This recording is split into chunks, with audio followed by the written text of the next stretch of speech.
Nakadalawa na itong pamangking ko na to.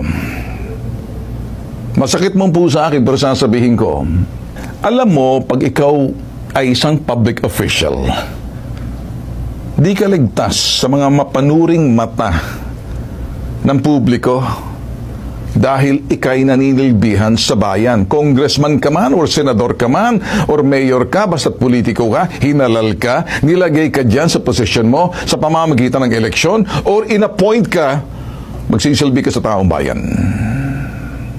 Masakit man po sa aking gagawin to, at alam ko naman, nagagalit na sa akin ng ibang mga kaanak ko na kaapelyido ko.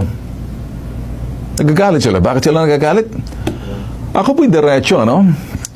Di ko po estilo mag-sermon. Estilo ko punahin ang mali at itama ang mali. Lalo na kapag ikay pamilya ko, kadugo ko. Itong pamangking ko na to, pinupuna kita. I am rebuking you publicly. It's not to shame you, but out of love. Out of love. Ginagawa ko po to to save the other members of the family who carries the same last name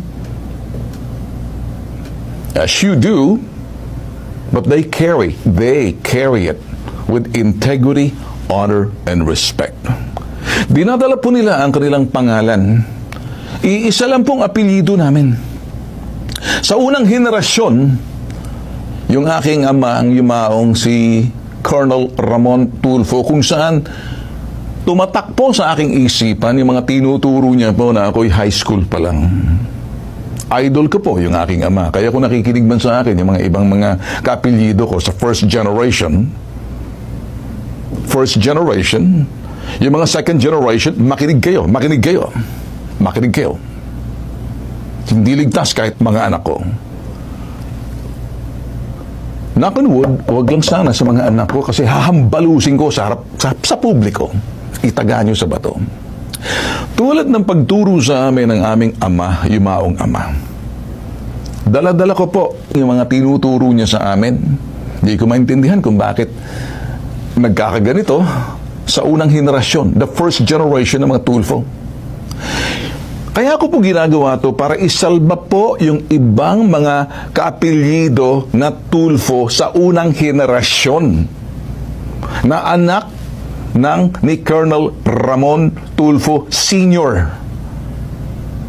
At yung aking yumaong ina, pareho na po, si Caridad Pishiba Tulfo. Kami po yung unang henerasyon at may mga susunod na henerasyon.